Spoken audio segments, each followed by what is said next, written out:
Hi guys, what's up? My name is Ronald. Welcome to my channel. Isa po akong OFW dito sa Singapore. I make travel guides and travel tips going to Philippines and Singapore. And also, mga OEC video and some tutorials din online na makakatulong sa bawat Pilipino.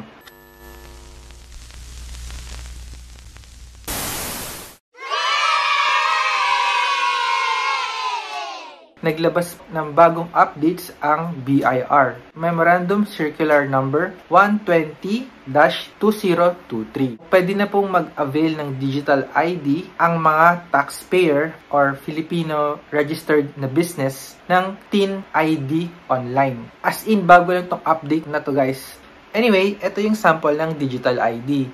So, andyan yung pangalan nyo, TIN number, RDO branch. Sa mga hindi aware, ang RDO branch is kung saan nakaregister yung account nyo. So, katumbas siya ng TIN ID nyo. Kasi guys, mas maganda kung mas marami tayong valid ID, di ba? And meron na din QR code, which is good kasi ito yung pinakamadaling process para mag-verify ng identification.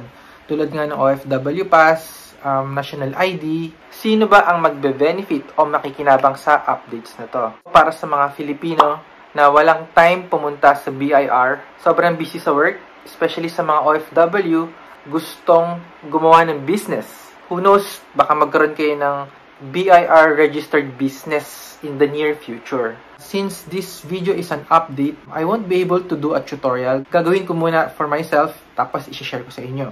Paano nga ba kumuha ng digital ID? So, ang kailangan nyong gawin ay pumunta sa orus.bir.gov.ph. So, ayan, maraming options guys na pwede nyo gawin. Pwede kayong mag-register ng account, which is required para magawa yung digital ID. Pwede nyo i-check yung TIN number nyo.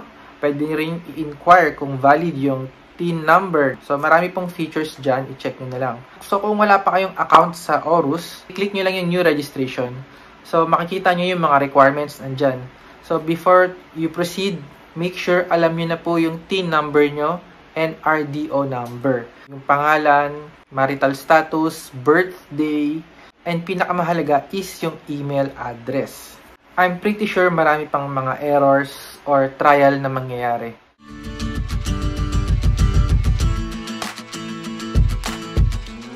(1905) form. So, kung anumang error yung matanggap nyo, kunyari, hindi updated yung email address, hindi kayo makaka-register agad. Kailangan nyo munang mag-fill up ng form at isend sa RDO branch kung saan kayo naka-register. Merong QR code, makikita nyo kung saan yung branches ng RDO nyo. So, pag nahanap nyo na kung saan naka-register, nandun yung email address.